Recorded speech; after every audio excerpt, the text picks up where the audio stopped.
Ryan, Tony, and Crystal. We can't guarantee that you're gonna look great, but if you wanna stay in shape, well, you better hit the GymWits.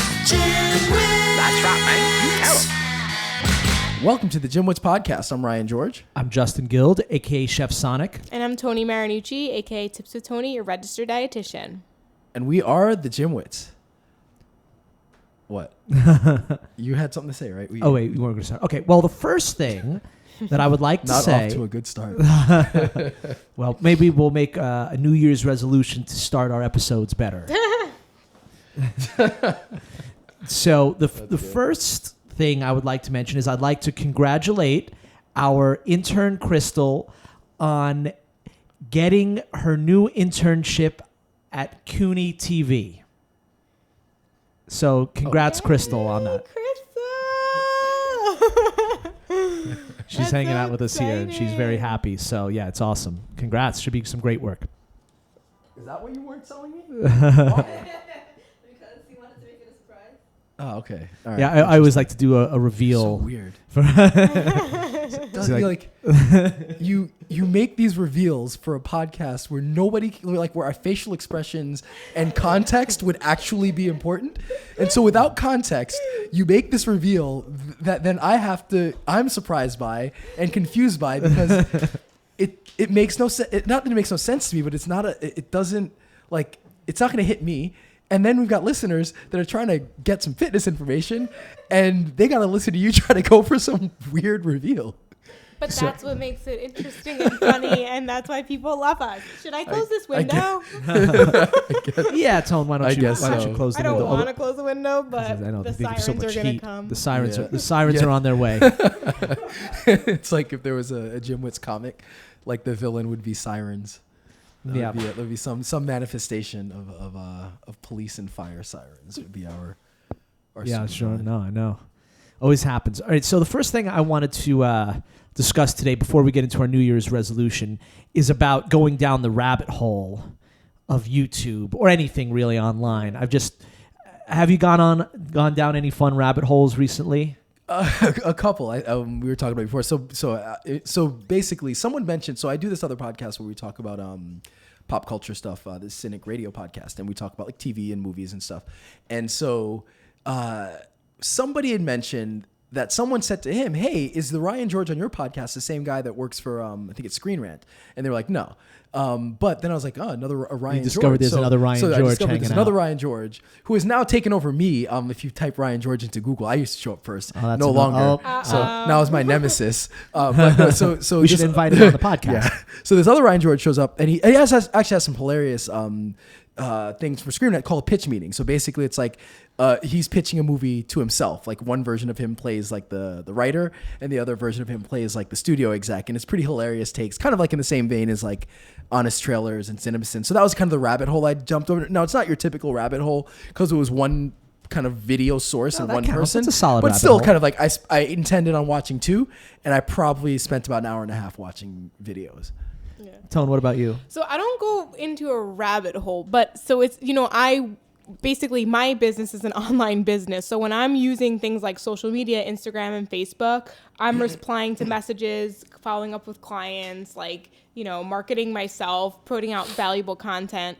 So there's times though where I'll go into it without an intention, and that's never good because then you just are scrolling and commenting, but you're not really going in with an action plan. Like I have all these messages I need to respond to, or I was supposed to write this comment or this post on this page and, engage in this conversation because it was someone I wanted to ask to be on the podcast or something like that. So I've learned that before I pick up my phone, and it's something I'm practicing, maybe I'll make it a New Year's resolution, to think to myself, okay, what am I going into this for? Because I have a terrible habit of just constantly just checking Instagram without actually doing anything, and just I find I'm on there a lot without any purpose behind it. Nice. So what was yours? I've gone down a few, and somehow they connect. So Ryan and I were recently at a place where we met this guy who. Well, don't give away the story because I'm not going to. This is just a sidebar. Where we met some guy that was sort of the other hung guy, out okay. with the the club kids of New York, which were sort of these misfit but very artistic party people. They actually made a movie about the main guy. I think Macaulay Culkin played him. It was this guy Michael Alig. I think he's out now. He's still promoting parties. I think he just got out of prison. Who wound up killing someone. So the party eventually came to an end. So I started, because he was, I guess, the guy we met was sort of hung out in that group. I started looking at old footage of these club kids on old talk shows like Geraldo and Donahue and those shows, which got me looking at old weird episodes of that talk show and all the different fads and things that were issues of the day. Like they did an episode on moshing. You remember, like, Ryan, did you ever go into a mosh pit? Yeah, a couple times. Right. So but in the 90s, even though it goes way back, well, not too much further back, but it goes back into the 80s with punk rock music, right? It became very popular, and because people became aware of it, and parents became very concerned that it was dangerous, and it was. And I think there was, a couple kids unfortunately died due to various things that happened in mosh pits. So there was an episode on that, and it got me. Then I looked at older footage, and it was just like weird stuff. And then somehow I clicked on another video that had to do with catching. Oh yeah, maybe one episode was on a con artist, and then I started looking at people scamming or catching the con artist, and then it somehow devolved into me watching these videos of these sort of hacker type people that would scam internet scammers. So those people that try to scam you on getting control of your computer, he would get control of their computer. So yeah, that was the fun rabbit hole that I went down. Yeah, it's interesting to see kind of the different like turns that it takes. Like it's like telephone, where you start and where you end. That would actually make for an interesting. Sure, we all do it now. It's fun. Yeah. It's fun. It's fun to go down a rabbit hole every once in a while. I know Facebook makes it easy, like when you start going to videos, because you'll look at one video and then it leads you to another video and then leads you to another video, and that can happen pretty quick. You start looking at puppies and then you're seeing like decapitations and all right, so I should have thought about that. So, all right. So let's before we get into like the main topic, we'll talk a little bit about we had an interesting study for the week, or for a few weeks ago. I think it was a New York Times study that basically showing that, or talking about how well, the story was in New York Times. I'm not, the study was published by them, but basically that aerobic exercise may help with aging. So by basically making, it makes you older. It helps you get older. Yes, it does help you get older. No, it helps. It helps by making the cells basically biologically younger. So it has to do with so telomere length. Remember we talked about that a while back, and that like kind of. I feel like we've talked about. Yeah, we did. And so basically, like your telomere length is connected to the aging process. So the shorter they are, the faster you age. And so telomeres are like the best analogy is like the strings at the end of a shoelace. And so again, if they're longer, that's associated with kind of again a biologically younger person. So in this study, there was 129 middle-aged men and women who didn't exercise. They basically tested their blood and telomere length, and then they had a few different groups. So your control group. You had another group that did some strength training. There was a group that did a 45-minute jog. And then there was another group that did high-intensity interval training. So they basically did kind of 4 rounds of 4 minutes of high-intensity interval training. What they found was that the weight training group and the control showed little change. But the joggers and the HIIT people actually showed much longer telomeres and also increase in white blood cells. So kind of an interesting study in showing kind of the importance of cardiovascular activity and aging. I think sometimes it kind of goes back and forth whether like cardio is more important or strength training is more important. And I think the consensus should be that they're both important. Yes. And you should be doing both. And the nice thing is that whether it's interval training or it's longer duration cardio, kind of steady state cardio, either one can work, but you really need to be doing both. You can't get away with just doing one or just doing the other. Well, there's the moral. If you want a longer telomere, then do some more aerobic activity. I was hoping for something better than that. Thought you were gonna rhyme something with telomere. Oh yeah, no, I wasn't thinking that. Which I think I'm mispronouncing anyway. All right, so to the topic for today. So today's topic, because we're totally trying to cash in on the fact that it is on or around January 1st when you're listening to this, is 10 reasons why your New Year's resolution will fail. really trying to put the scare in you, and then 10 things you can do as an alternative, or 10 kind of proven strategies. And a couple of these might be a little contentious, but we'll go through. I wrote the list, so full disclosure, this was me, and so we'll kind of go through each, and we'll kind of have our own little discussion. So I like the fact that you offered solutions. Like, nothing annoys me more in life than when someone poo-poos something but doesn't offer a solution. I deal with it all the time. Like, I don't like that. Well, then how should we fix it? I don't know, but I just know I don't like it. It's like a pet peeve of mine when someone says something like that. Yeah. It's like, okay, so you don't like it, right? But you gave a solution, so and I think that's very valuable. Look, I tried my best to make the solutions connected to the problems, but not always the case. Again, it really is like 10 things that work generally, 10 things that generally don't always work. I like it. I like the list. All right, well, let's jump in. All right, so our first, first off, just a little spiel about New Year's resolutions in general. We've done episodes on it in the past, and if you haven't listened to it, go back and listen to it. A big point about it is that it's, even though it doesn't seem like it is sort of an arbitrary date. So just keeping that in mind.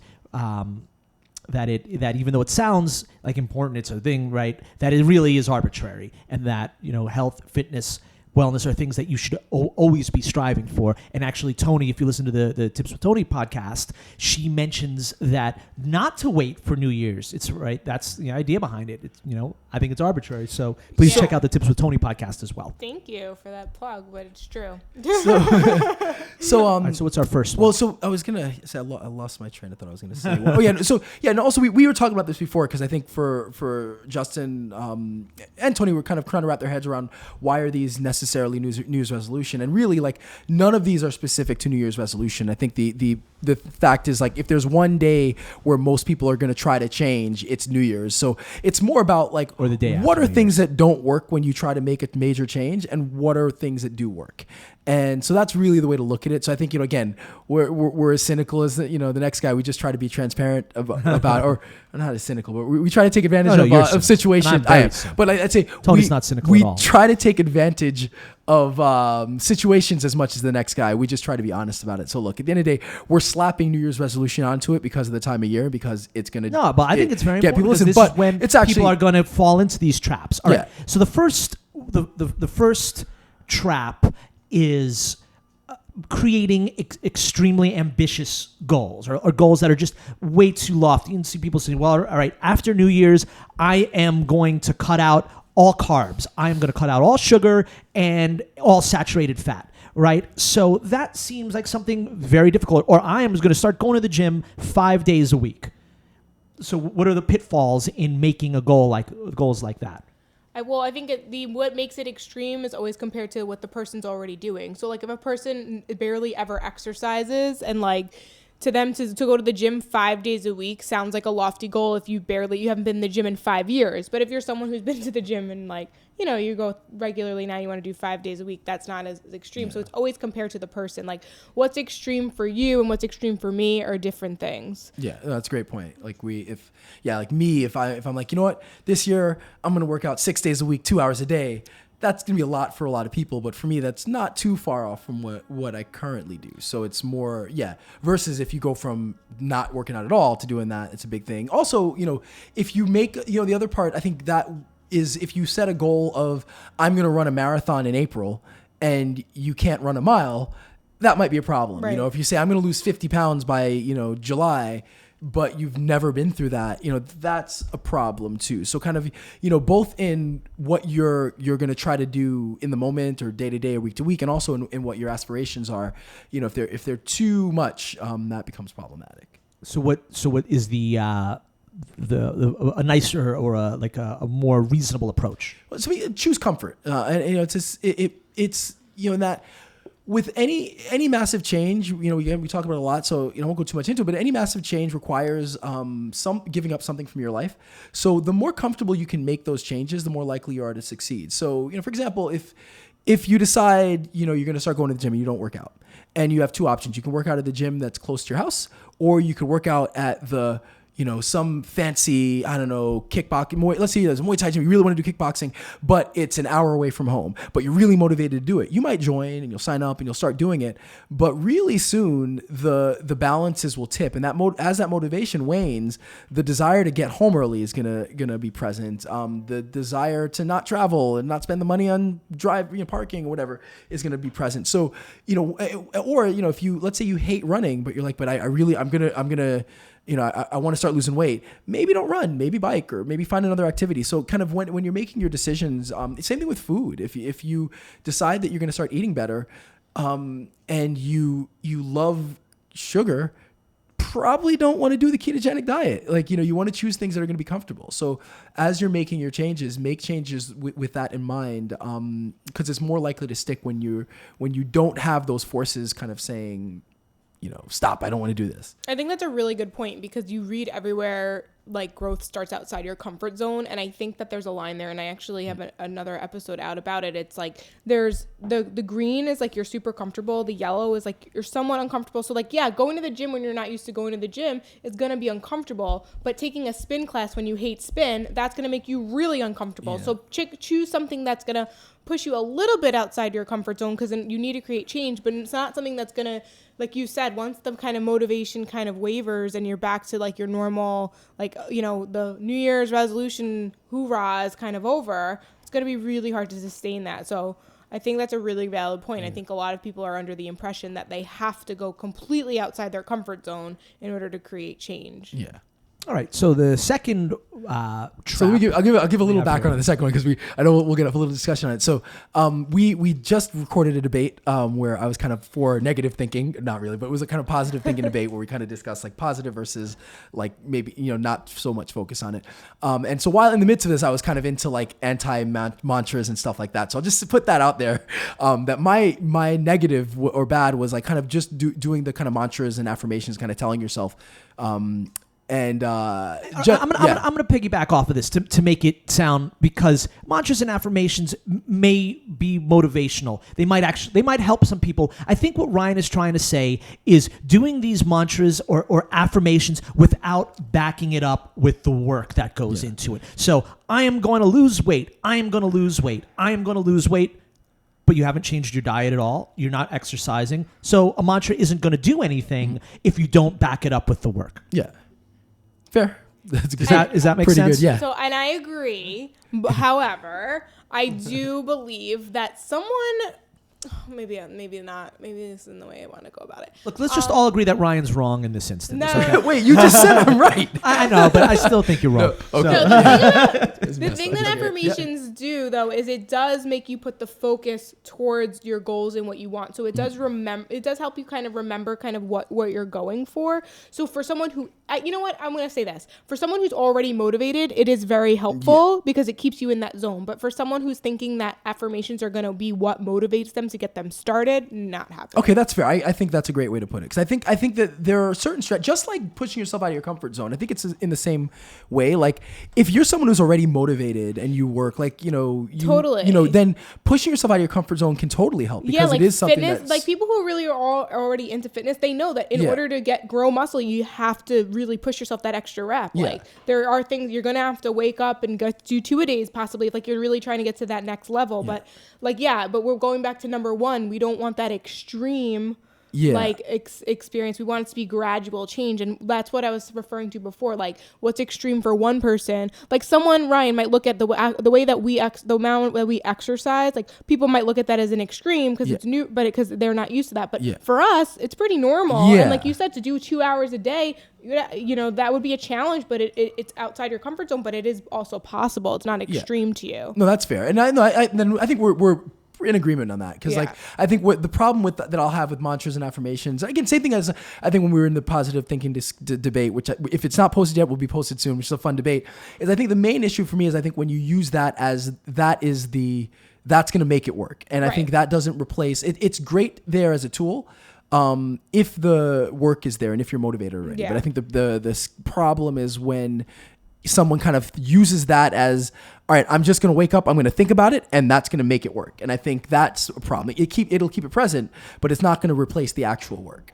Right. And also, so now the reverse is, I was reading a study, an interesting one I'll post on the show notes, that was kind of dealing with kind of the difference between kind of mantras and also another way of thinking, which is just an ask question. And it actually seemed that there was a benefit to actually asking yourself if you're going to work out today. So, if you say, instead of saying, I'm going to work out today, if you say, am I going to work out today? And you answer that for yourself. And something about the process of kind of asking yourself that actually seemed to correlate with people actually going into the gym. So it was just kind of an interesting thing I read, and maybe an interesting strategy. Again, same thing as with the mantras. I just kind of found a way to shoehorn this ask question thing in because I thought it was a really interesting paper.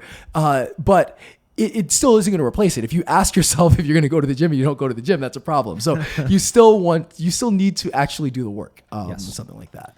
All right. So the next trap, which is one that we see all too often, is following a program that is so strict or so sort of almost closed off to anything else, right? So the only way I'm going to lose weight is if I do the keto diet.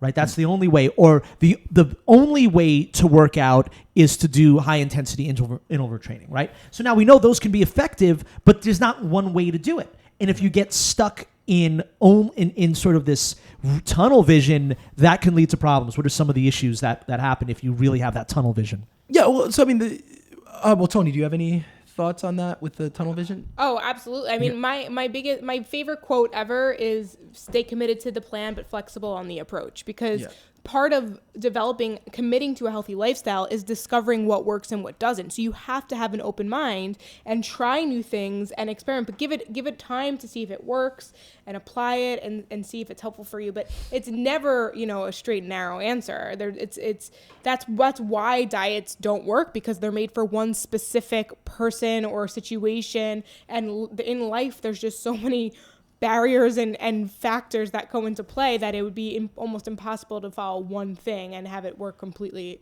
perfect for you.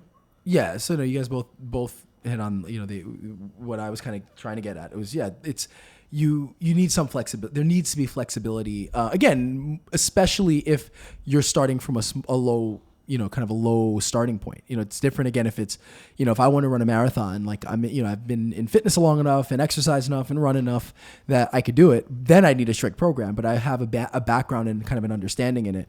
So, you just want to be careful of thinking that this is how I have to do it.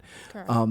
And then the reverse. So the way around that, or another way around that is, instead of really being focused on the program, kind of find social forces. So find, a system where you have other people to kind of, give you feedback to motivate you, that make you want to show up.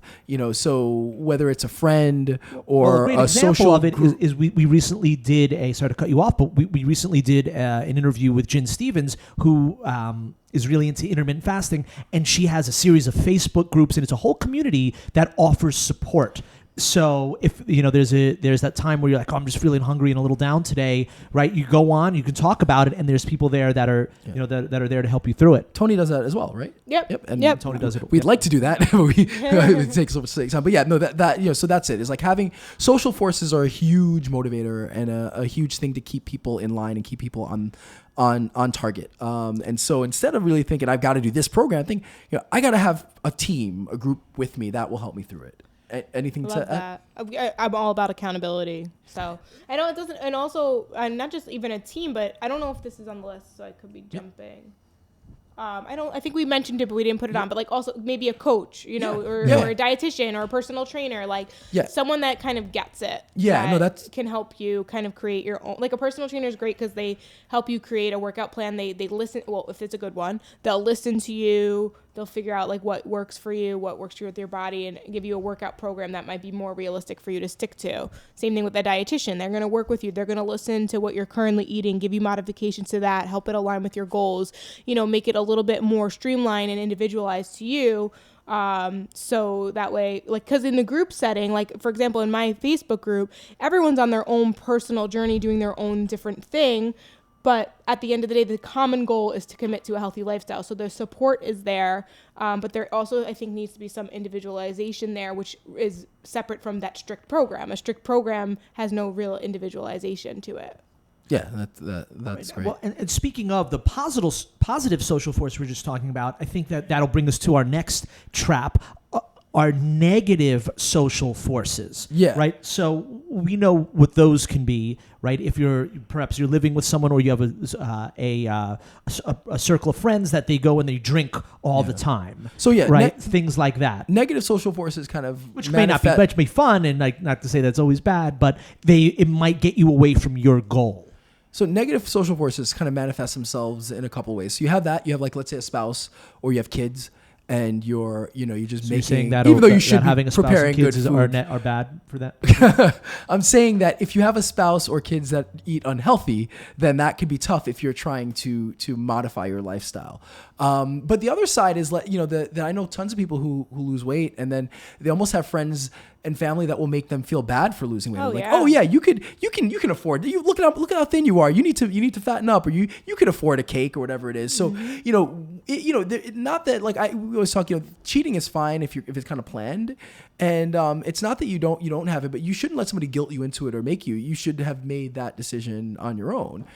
So yeah, you just want to be aware of those forces in your life that will be negative, and kind of account for that ahead of time, so that you're planned and you know what to say, or you know how to, you have strategies to get out of the situation. Everybody deals with their families and friends differently. So, if you're trying to get me to, I could probably tell you to screw off. But for some other people, I might have to delicately say something, or say, oh, you know what, I just ate earlier, I'm a little full, or whatever it is. Like, you have those different relationships, but you don't want to be kind of caught off guard. You kind of have to be ready. Or you could use, this is such an awful example. Is this an example of a negative social? No, it wasn't. The example of the friend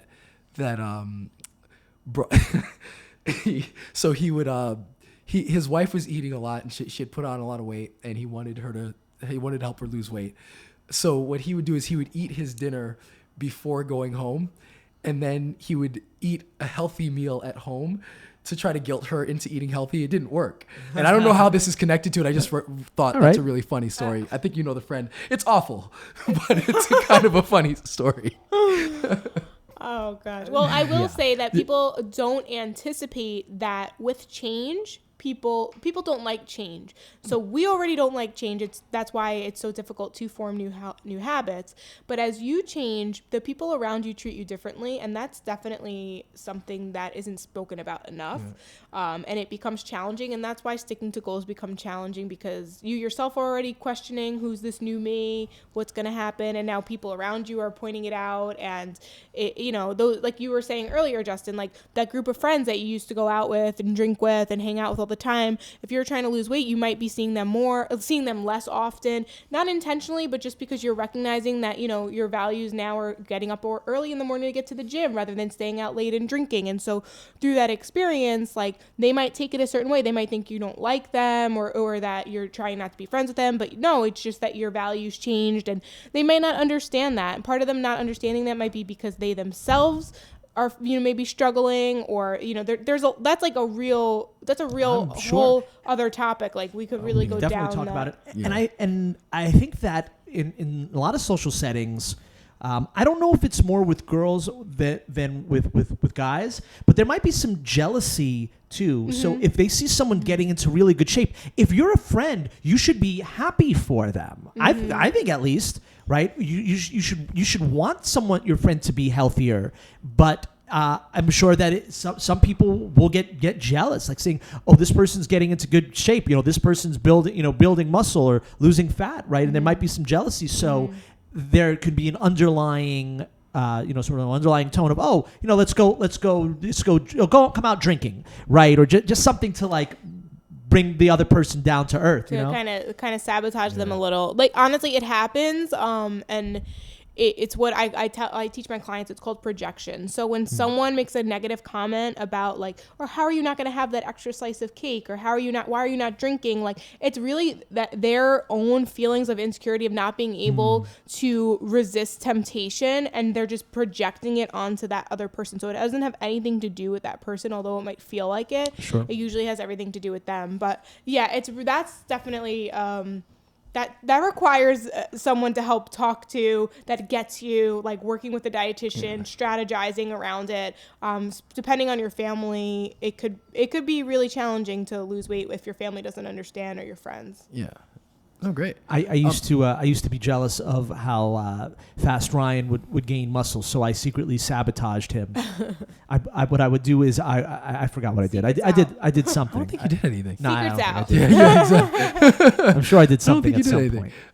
point. But now I'm looking at this. I don't know why I didn't connect. This is dumb. Like, why didn't I put the social negative with the social positive? That doesn't make any sense. I thought you sort of guess. connected. Well, okay, so the positive you could do, which should have been having positive social forces, is having a secondary motivator. So ask yourself why. So when you have a goal, whatever it is, like whether it's again, whatever your goal is, run a marathon, lose weight, build muscle, gain 50 pounds, fight, whatever it is, don't just don't just want the goal, because that the motivation for that goal, for that number, will wane pretty quickly, especially if it's a New Year's resolution and there's no, you really need to have some kind of real connective tissue that's connected to your life and to you and to what you want out of life. So you want to ask yourself, why do I want that goal? Why do I want to run the marathon? Or why do I want to lose, X amount of pounds? Why do I want to look good in a bathing suit? Like, have some other, again, a secondary or even tertiary motivator, because that's what you're going to fall back on when you're not motivated. If it's just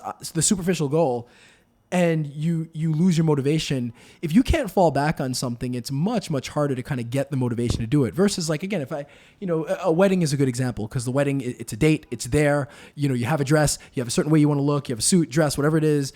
And so if you're getting demotivated at the gym, all you have to do is think, well, why do I want to get in shape? Oh yeah, I got a wedding. And that will kind of re-motivate you. So kind of having that why, answering that why for a lot of, and for other people, it could just be completely different. It could just be, how people treat them, or how people look at them, or how they feel about themselves, or, any number of things. But really ask yourself, why. Maybe it's just walking up the stairs with groceries better, or playing with your kids, whatever it is. If you have a why, it generally is going to help a lot when you start to lose that motivation.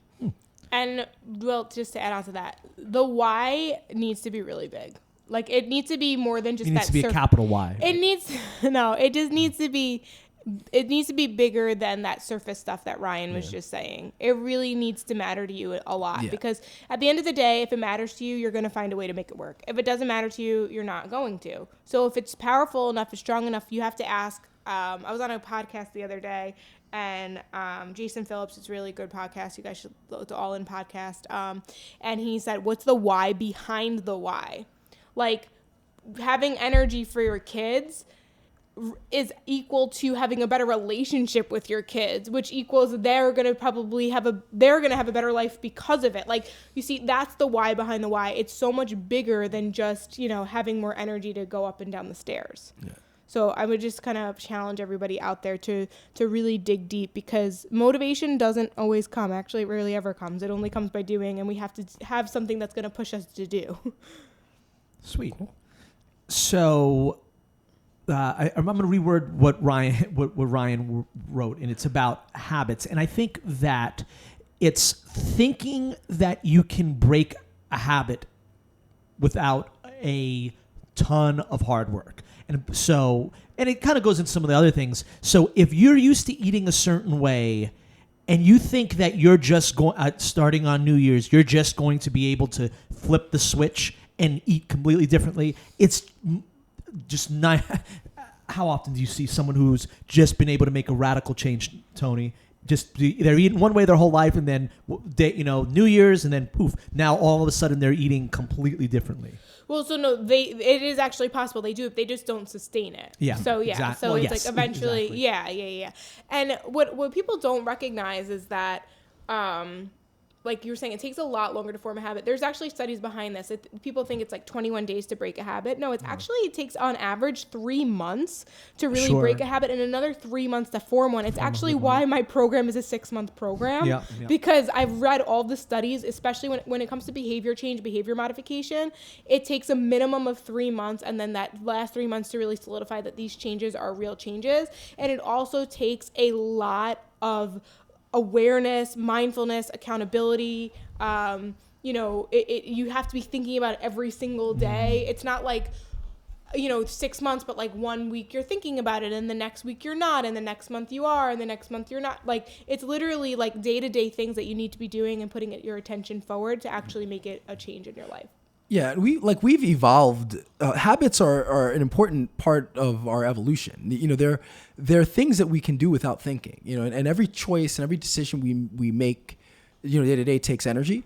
And so we form these habits very early on, as a way to kind of counter that. So again, if something is built in as a habit, it doesn't require the same kind of energy as something that's not. So it's easy to do, it's easy to fall into. And then, kind of in these extreme cases, it becomes part of kind of an addiction, whether it's to sugar or to smoking or, to whatever, salt, whatever it is.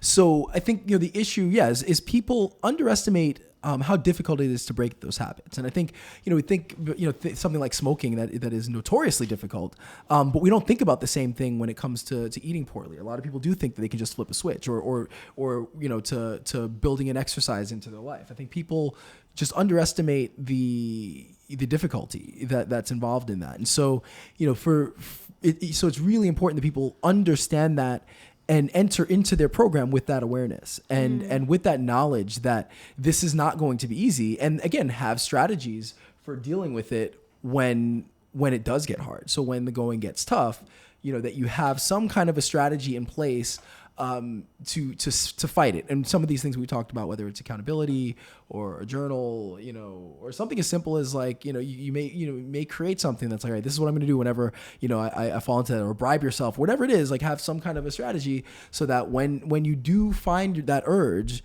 that you can fight it. Because again, the habits are strong and they're strong for a reason. And so, breaking it does take a lot of work. It does take a lot of time. And so, it's really important to be aware of that. Mm-hmm. Right. 2 things to that. Number one thing I always tell people, like the older you are, the harder it is to break it, right? If you've been kind of an overeater, 35 years of your life, you can't expect to fix that in 2 weeks or a month. Right? You've been eating this way for 35 years. It's not going to take you another 35 years to break it, but it's going to take a lot of extra attention. But 6 months compared to, continuing on that path, like that's what people really need to think about. And then I was going to say something else and now I completely lost my train of thought. What are some approaches to do the opposite of that? Is sort of in a good way, is to create good habits. So the good thing, so the opposite is basically, it's basically the opposite of it is to develop habit forming goals. So I'm sure, Tony, you probably have a lot more experience with this.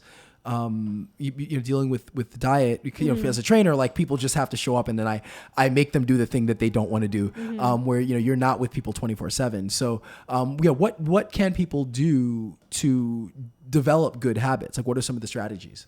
So if it's for their nutrition, I usually tell them, it's my slogan, helping you get healthy one bite at a time. It's literally picking one thing at a time and really focusing on that. So if you're trying to drink more water, then you need to think about, okay, how am I going to drink more water and how am I going to apply this? Do I need to get a water bottle? Do I need to download an app on my phone? Do I need to set an alarm on my phone to drink? Should I drink before I eat or after I eat? Like, really think about it and practice it every single day until it becomes second nature. Like brushing your teeth. You wake up in the morning and you brush your teeth, you don't even think about it because it's something that's been ingrained in you. So if you're focused on drinking more water, you might wake up, have a glass of water, it becomes part of your routine, right? So that's kind of where I help people, is picking one thing, focusing on it. And because I work with people on a weekly basis, and they have communication with me in between, basically we're working on it now. The next week we think about, okay, is this a solidified goal? Can we move on, or do we want to keep working on this? And we kind of build off of that. And actually, the more you form healthy habits, it actually does get a lot easier. I think it's like a muscle. You just have to work it, and the more that you work it, then it won't take you it sounds like drinking more water is like such a small little thing, and it's a small thing, but that small little thing gives you the confidence to do another small thing and another small thing, and you pick up momentum, and all of a sudden it's like, oh my gosh, my whole diet's you literally learn changed. how to create good habits. Exactly. And just to piggyback off of what Tony said, even though it's not necessarily health or fitness related, I deal with as a guitar teacher, and I'm sure Ryan actually doing kickboxing, you see bad habits that have been created physically from using improper technique. Yeah. So if I'm working with a guitar student, one of the most common sort of improper techniques is in the right hand, or if you're a righty guitar player, is in the way that you strum the guitar, right? I see, or even just hold the guitar pick, right? I've seen so many weird habits because someone may not have learned the right way, and when we're trying to correct this, I'll teach exercises, but the most important thing is that they do it a little bit every day, right? So I'll get the typical student will say, well, I practiced 2 hours yesterday. And I'm like, what about the rest of the week? And they're like, oh, I didn't have a chance to practice. I'm like, well, if you were to have done 5 to 10 minutes a day, 4 times a week, you would have gotten a lot more out of it than this super long session, right, where you forgot everything and then you tried to learn it, and then we're going to go over it, and then you're going to forget it again, and then you're going to try to relearn, and you're going to go into this cycle, and you're not going to progress the way you want to progress. I don't know if you see a similar thing with the technique. No, it's fair. Kickboxing. Yeah. Yeah, no, that's a really good point. Actually, what I think about is how people often struggle with eating healthy on the weekends. And I'd say the reason usually being is because, number one, obviously we know during the week we have structure, but also that's 5 days a week. Usually if you're working like Monday through Friday, that structure, that's your routine, you have 5 days of practice. Your weekend practice comes every 5 days or so. So it's a lot harder to stick to something when you're not doing it every day. So I think, yeah, that's a really, really good point, is that sometimes things take a little bit more effort and attention if you're not doing it on a daily basis. Cool. So number 6 is I'm going to say it because you're going to probably not butcher it, but it's better for me to explain. There's a progress bias in goal setting. So basically what that means is, especially when you start off on a program and you're into it and you're still kind of motivated, we tend to actually overinflate the good that we're doing and underinflate the bad that we're doing. So you kind of tip the scales. So for example, if you go out and you have a really great meal, you have some, I don't know, quinoa and kale and a nice salad and you're drinking a lot of water, but then you also have a couple cookies, you will underinflate those cookies and overinflate kind of the good that you did. Or, if you had a really tough, good workout one day, but then you were really inconsistent the rest of the week, you may kind of sit and focus on that one really good workout and kind of discount how, maybe the negative impact of skipping the workout during that week. So, or maybe a better example is, let's say your plan is working out 5 days a week and you work out 4 days and you skip one day. You're going to look at the 4 days and say, okay, I did go in the 4 days, but you're going to kind of discount the fact that you did skip one day. And that one skip day early on may not mean much, but over time, if you can't fight that urge to skip the gym once, you're going to have more problems down the line when you're not motivated anymore. So, you want to, be aware of that. So just be aware that, even if you're doing well, whatever your goal is, and again, we talk about not, overdoing the goals, but whatever your goal is, just be aware that you don't want to overinflate the good and underinflate the bad. Kind of keep yourself in a good spot where you're present and aware of what you're doing. So, I think that's great advice. And I wanted to talk about, and now it just sort of came to mind, talking about the exact opposite of that, where people will inflate the bad. So perhaps you've started a new eating or exercise plan, or you're working out and you're like, all right, a month has gone by and I followed this workout to a T and I'm not any bigger, right? So you start obsessing over that, and perhaps you go overboard and you try to do it, and you stray from the plan, or you let it, or you let it impact you negatively, right? When you're doing what you should be doing. And sometimes results take time. right? See, I was right in cutting you off because this has nothing to do. I think it with- does. no, though. it I doesn't. think it does. I think it does. I'm Tony, kind of- It's I important, know. but it No. has You know what I'm nothing to saying, do with right? what we're talking Well, it just about. gave me the idea, and I didn't want to lose my train of thought. Well, I'm not. No, but I kind of do see what Justin's saying because what I was thinking was like how sometimes people they only focus on the scale, and if the scale doesn't move, so it's kind of the reverse, right? It's like if the scale doesn't move, they think that's like like you were saying, like if you're not getting bigger, there's probably other things like. You committed to a workout plan and you actually stuck with it. That's something to be proud about, right? Yeah. Maybe you didn't get bigger, but maybe your energies are level. Maybe your energy levels are better. Maybe you're more productive in your job because you are happier. You know, there's like so many other factors. So, yeah, I'm not really sure about I hijacked this That's one. fair. So now actually that's a really good one. I think Right here.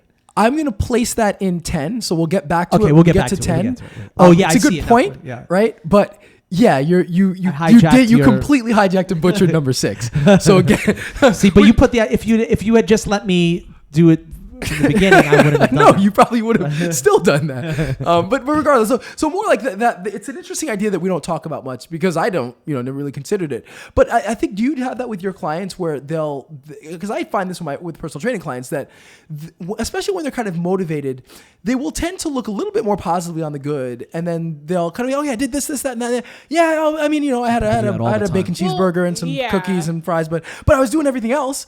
And so now here's where I will connect it actually to what you guys were saying is the problem then the kind of connective tissue between this and what your hijack idea is that when the scale doesn't move, it's likely, if you think you're doing great and you're not reaching the goals that you expected. So let's say you think you're doing great, but that scale's not moving.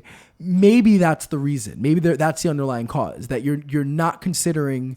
You're thinking, okay, well, I'm eating lots of fruits and vegetables, lean meats, I'm doing this, I'm drinking a lot of water, blah, blah, blah. And so you're not considering, oh yeah, I am still having that soda, or, oh yeah, maybe the portion control is not that great, or I am having this, these things that are keeping your weight up. So that is the kind of connection to that is, if you're not getting what you want, but you think you're doing great, it might just be that there is that kind of progress bias.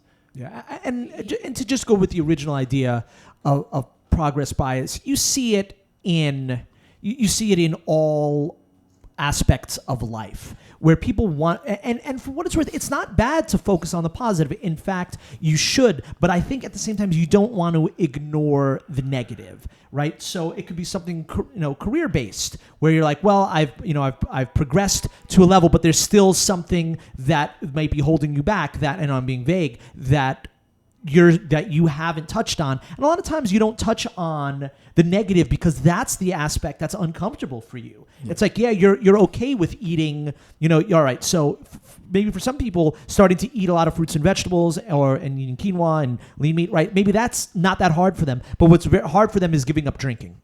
So they'll ignore the fact that they're still drinking a lot and only focus on the fact that now they're eating healthier. They're like, well, at least I'm eating healthier. Well, I haven't stopped drinking, but I'm still eating healthier. It's like, well, guess what? If you don't stop, if you don't cut down the drinking, then you're not going to get to where you want to get. So yeah, I think the whole concept of the progress bias is is huge, and we see it all over now. So what's the positive? Did you have something else to say, Tony? Yeah. No, I think we're good. I think it's going to come up as we go.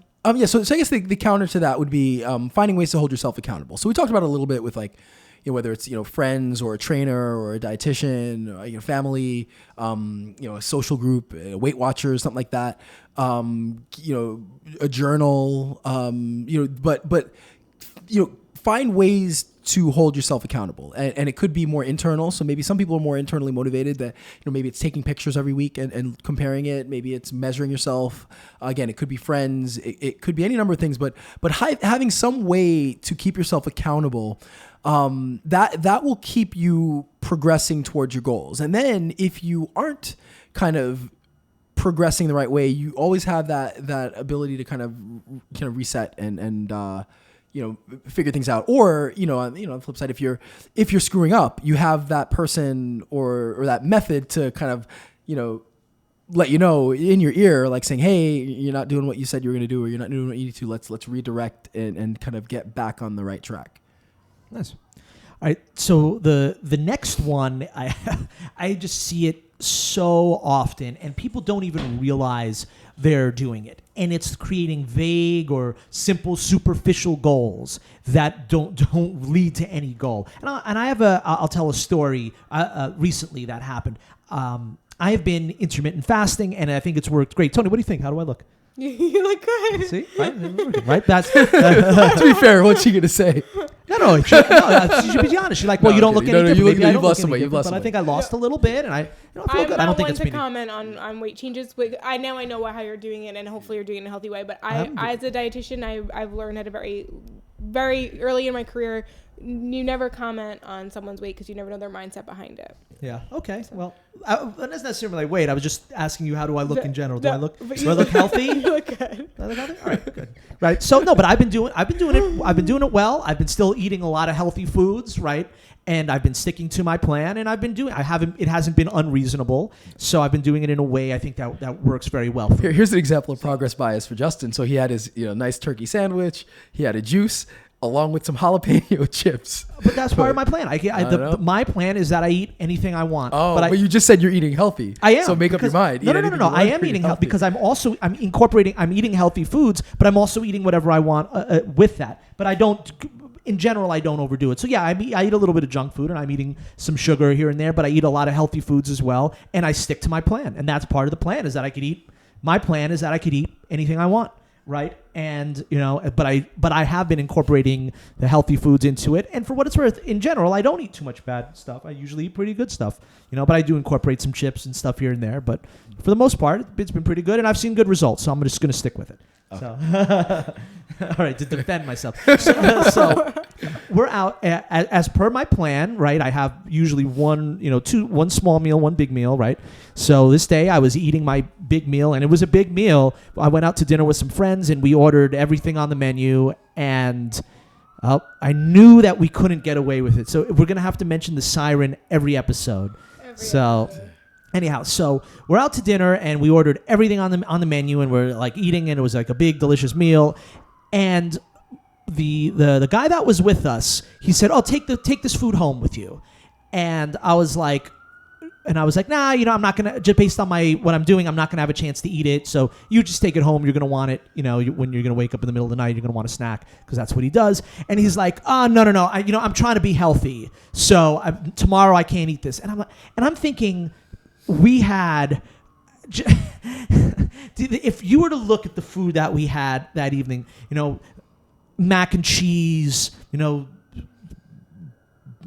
burgers and pasta, just so much food, high caloric, which would not be considered healthy in general. And I just thought it was very funny. It's like, so he's like, his goal is like, "Oh, I'm trying to be healthier," but completely ignoring the fact that that day he had gone out and he was eating a ton of food that was not super healthy, right? Drinking, right? And it just shows that he had this vague goal of, "I'm going to be healthier," but that's all it was. So there he doesn't stick to it because it's vague, instead of having the goal of, "Oh, I'm going to eat these foods, or I'm going to stick to this plan," right? He's like, "Oh, I'm eating healthier." Right? And so that's what can happen when you have such a vague goal of, "Oh, I'm going to eat healthier." Well, he wasn't, and one day he did, and one day he doesn't. So to me, that doesn't really constitute eating healthier. And I also see it all the time with working out. "Oh, I'm going to try to get in shape." Right, it's not specific enough. So what's specific? Like, I'm going to get in shape. So they go to the gym for a week or a month, and then boom, they're done, because they don't have any real goal. So that was my spiel on that. Cool.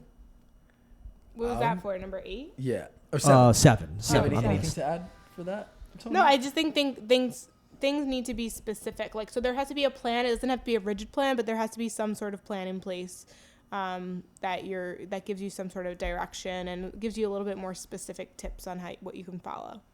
Yeah, and the counter to that is kind of setting up small, attainable, measurable goals. So, instead of having the vague, sometimes we have two opposite ends of the spectrum. You kind of have the vague, superficial goal, and then you have the overly ambitious goal. And I think neither one works, because the overly ambitious goal is so far in the future that it's really hard to stay motivated and to really to see that out. And at the same time, the vague goal, you don't really know what that is. So again, once you're not motivated, you lose any connection to any goals. So kind of having things that are small and attainable, though, are measurable. They're things that you can do in a month. And then once you reach that, you can set another one. And you can plot these goals out so that they lead to a larger, more ambitious goal. But having the small, measurable, attainable goals are things that there's a realistic outlook, whether it's days or weeks or months. And they could be habit-forming goals. They could be, specific weight goals. They could be performance goals. They could be, food choice goals. They could be, exercise choice, any number of things. But the key is that they're kind of, small, they're something more than you're currently doing, but something that's attainable, that's realistic, and again, that's measurable, so that you can tell yourself in a month or in 2 weeks, like I went from A to B, and that's the key to that. So having that, I think is a good counter to having those kind of vague, simplistic goals. And like you said, the time is important. So in 2 weeks, I would like to be doing this. In a month, I'd like to be here. Yeah. All right. So we have 8 and 9, which are sort of similar, and it's overdoing the diet, right? Well, and let's stick with 8. Let's right, go right, overdoing right, the diet and. So what would be? We'll let Tony speak on this topic. What would be considered overdoing it when it comes to a new diet or new eating plan? Well, it would just be trying to go back to that extremes. I'm not really sure how this would be much different, but maybe not taking into consideration other things that are important, like sleep and exercise and hydration, and just thinking like it's all about the diet. And although the diet is very, very, very important, like there are other aspects that need to be considered. That's why I tell everyone it's about committing to a healthy lifestyle. It's not doing a diet. It's just committing to healthier living in all ways. Even stress management could fall in there. It doesn't only have to be about diet. So that's a great take on it. So I'll actually kind of give you my rationale. So when I did number 1, which is and these aren't in any real order, but the first one was they're in an order. You made 1 to 10, so that means you made an order. Fair enough. So number 1 was extreme or lofty goals, and so what I meant more by that was like the extreme goal, like of going from a couch to marathon, or like losing 50 pounds, or so more for me it was like the long term. What was the end result that I wanted? That was the idea for number 1, and then we turned it a bit to this. We kind of conflated these two, and so this one was more about having a super strict diet, going from somebody who really had no restrictions to doing a ketogenic diet, or no restrictions to having 0 bad foods or whatever it is. So that was kind of the rationale. But yeah, we kind of, which a lot of these, there's a lot of overlap, but I also liked your idea, your take on this, which is, exactly like, no one aspect of your life is going to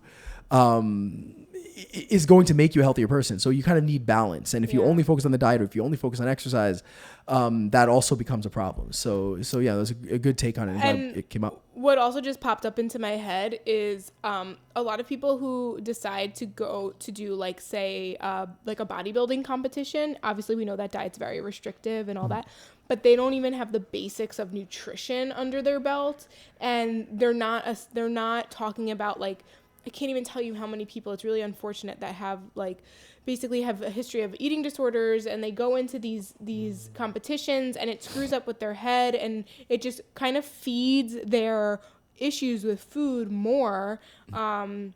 And basically it's like jumping from one extreme to another extreme. So it's not even jumping from like 0 to an extreme. It could be jumping from one extreme to another extreme. And that I think is dangerous too. And to sort of tie into this, a friend that I know does exactly that. Mm-hmm. He's had, I think I've even mentioned this before, that he has there's some issues that he has. He said he's had back problems. He's had issues with fatigue, issues with this, right? That I think he's got some psychological issues too. Like, these are not crazy, but I think or maybe some depression that he may not even be aware of. So he's always searching for something. So he was telling me about how he did these really long fasts, sort of out of nowhere. Then he was telling me how he was doing this diet. Then he was telling me now how he switched to this exercise plan. And it was just like every time I spoke to him, it was always something new and something extreme. And you just wonder if he was really he was trying, and I feel bad. I want him to be happy, but you're wondering if he was really hitting what was the root cause of everything, instead of trying every extreme solution under the sun to fix whatever problems he perceived existed. Yeah. I mean, that's actually why a lot of people think, like, the diet's the one thing we can control in this world. And so that's usually the first thing we go to, but that might not even be what you need to be fixing. Yeah. Cool. So now the opposite to this, or a change you can make. This is a simple change, especially if like you're somebody who has the idea of really affecting change in your life is unlikely right now. Maybe you have maybe you're an accountant and you're hitting tax season and it's going to be absolutely insane. And the idea of fixing your exercise or diet is just unrealistic for the next. Now I would argue that you can find time to do it, but let's just say you're in that boat. Simple 2 things you can do: get more sleep and drink more water. They're very simple changes that will pay huge dividends in your life, in energy level. Like, one of the great ways to have more energy is drink more water, especially for exercise. Like, if you're, being properly hydrated makes such a huge difference to your output in exercise, or just day to day. And same thing with sleep. So, getting appropriate sleep and drinking, appropriate water are 2 changes you can make in your life. They're somewhat realistic and reasonable for most people. Might mean putting down the phone earlier at night. It might actually sort of just a good goal and a good thing to do just in itself. So, put down your phone, right? Because now your phone gives you that painful, realistic, painful realism of how many hours of screen time you've spent per week. Do you get that? Do you get that message? I would not do well with that. Like, when you see that you've spent, 4 hours a day or 5 hours, right?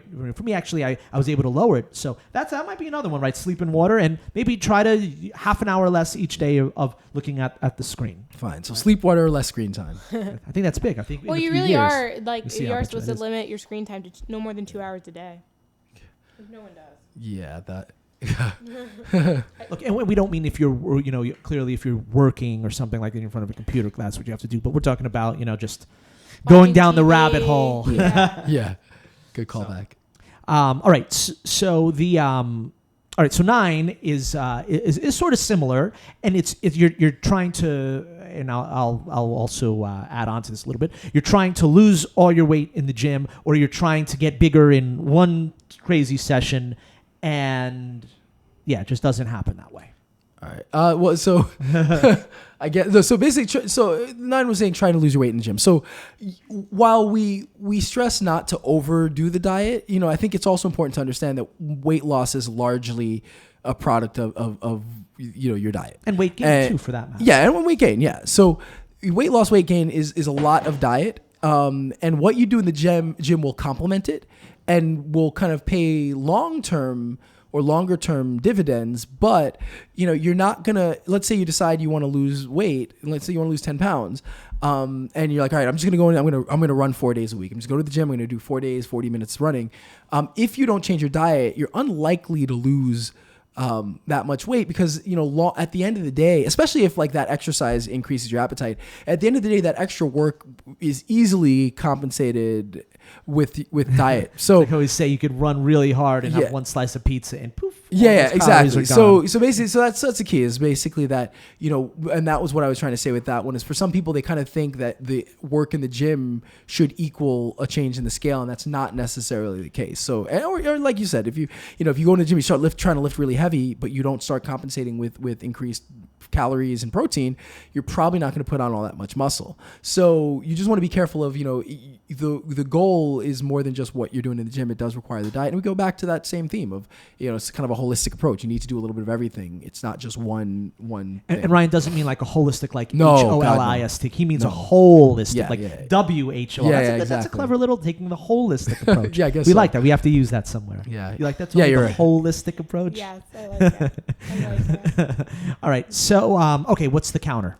Where the counter to that? Where is it? You lost me. Okay. Keeping a diary and tracking progress. So again, we overlap with other themes, but a diary is useful because it allows you to see what you're doing, what you've done. It could be just the numbers, like what you're having. You could write how you feel. I think that works for a lot of people. Is like, also, after a workout, you write what you did, but you also write how you felt after the workout. It gives you a chance to kind of look back at what you've been doing, and you can get an idea of like, I felt like this doing this exercise, or I felt great with this food, or I didn't feel good with that. It allows, again, it keeps up with the accountability.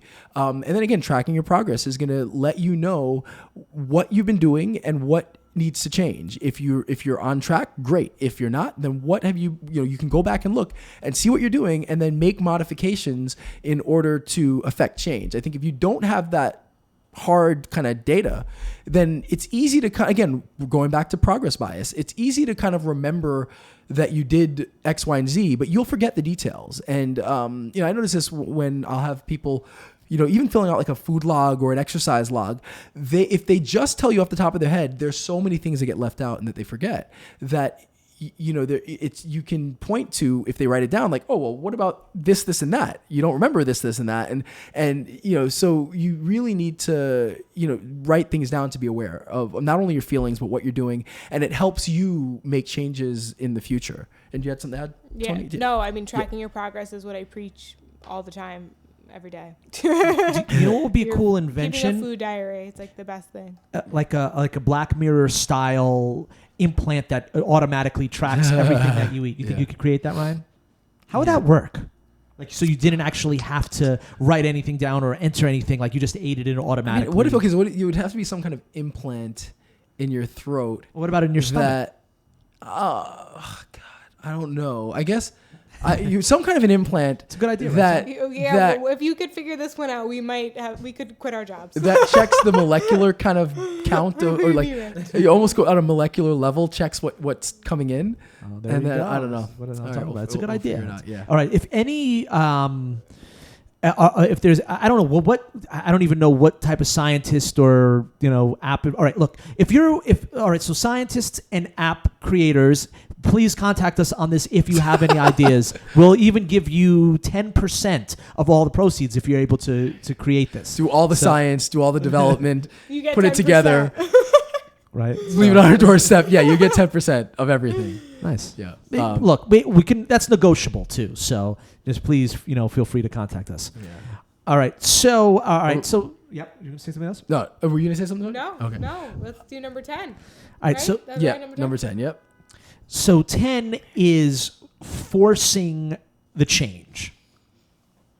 I'll just leave it at that. Okay, that's all right. I thought you were gonna have your whole little thing about it. Okay, I'm gonna let you. So I think. Anyhow, so what forcing the change is? Go for it. No, I think and again, this was me shoehorning something in to fit the positive part, but I think again, it kind of overlaps a little bit with ambitious goals, but if and really the idea of just kind of the vague goals is you're when you try to shoehorn change into your life, it's really difficult. So if you want, if you kind of decide I'm going to get fit just for the sake of getting fit, and you start doing anything, whatever it is, but you're really forcing it to make it work.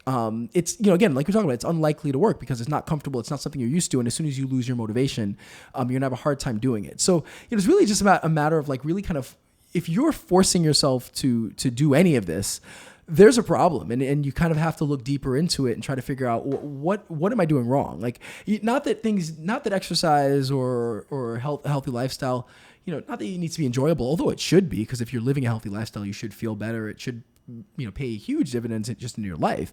But if you're not loving how you're eating, or loving the exercise, that's fine. But if you really hate it, or if you have a really hard time with it, there's something wrong. So you really shouldn't be, it shouldn't feel like you're forcing yourself to do any of this, unless like you make a decision to run a marathon or you're going to do a boxing match, or something that does require, significant physical effort and does require you to a large extent to really push yourself to and sometimes beyond your limit. So unless that's what you're doing. But then again, you as you mentioned earlier, if you don't have a base from which to do that, it's going to be nearly impossible. So if you're going to try to run a marathon, right? If you're like, I'm running a marathon in three months, and you've never really run before, then it's going to be tough. Yeah, it's going to be super hard to do that. So I think so. Yeah, I think it's like kind of shoehorning your goals I like into how your life. You've never used that word, and you've used it 3 times. More in the than last, 3 like, times. minutes. I've been using it more lately. I don't know why. That's the word of the month. Word of the yeah. No, I've definitely been using it a lot more. I'm gonna piggyback off of what Ryan was. I'm gonna shoehorn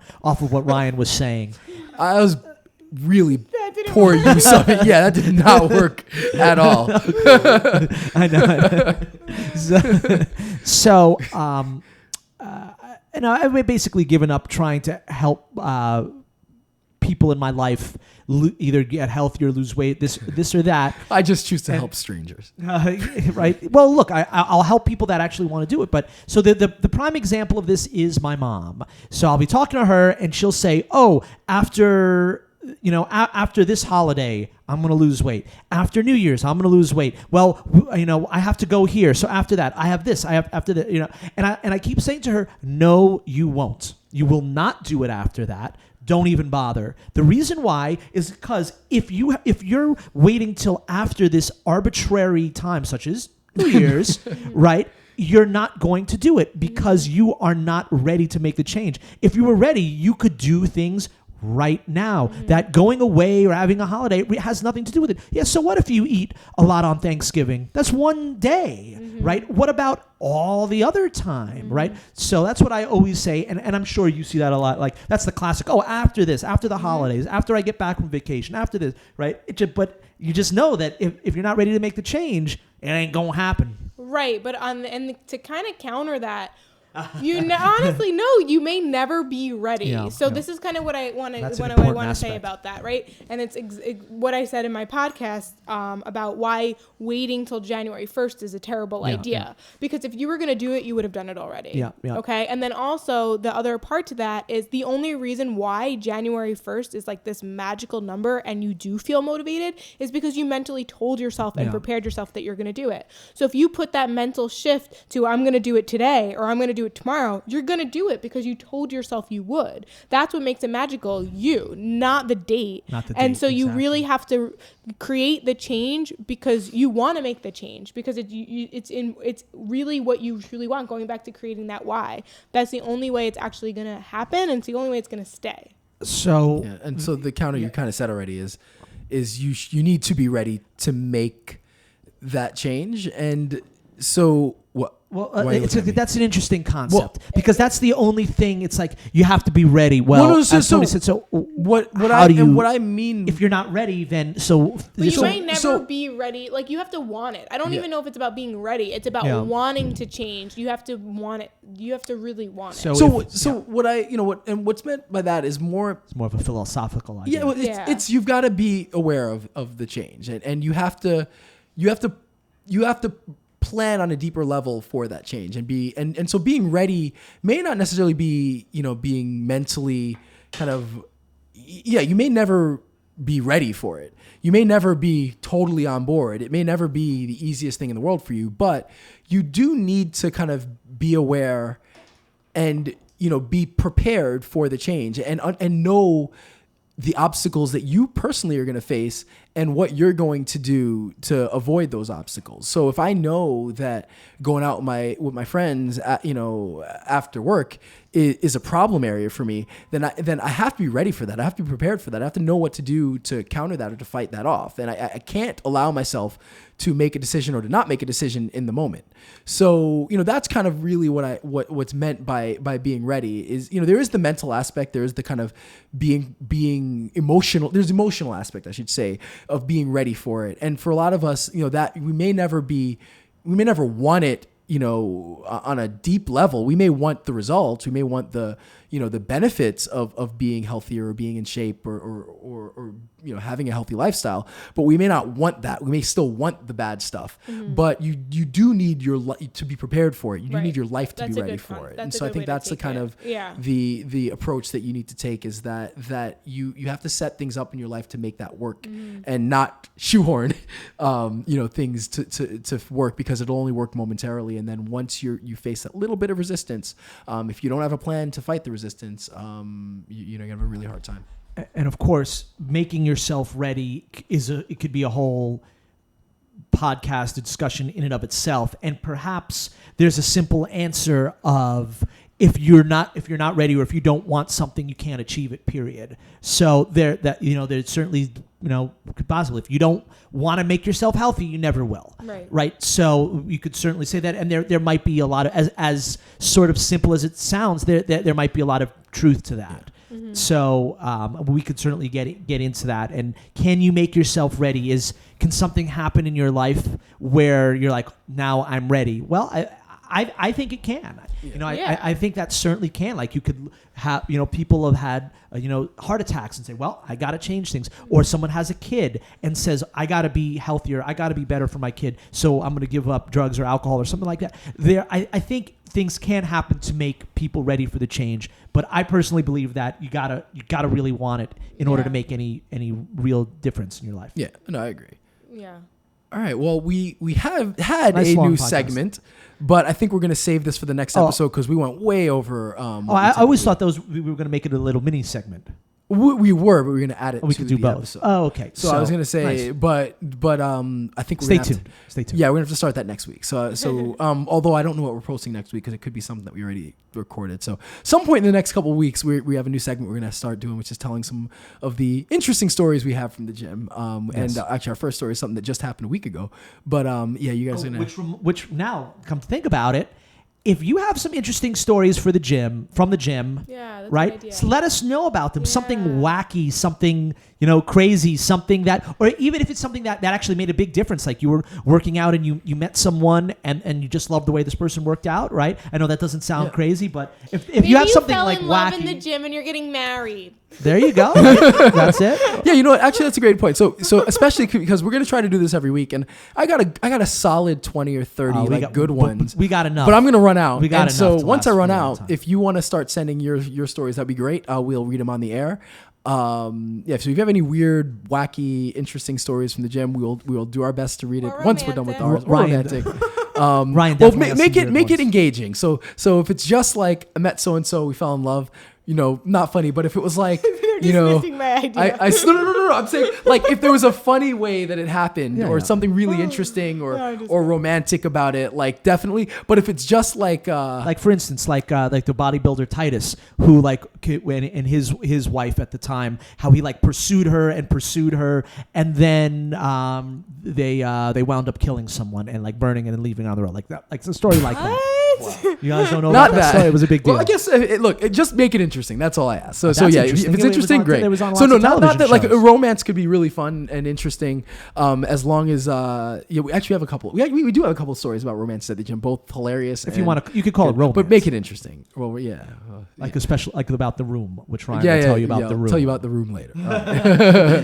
All right. Well, stay tuned. You know where to find us. Yeah. Email thegymwits@gmail.com if you don't want to send one of your interesting gym stories in. And that's it. I'm Ryan George.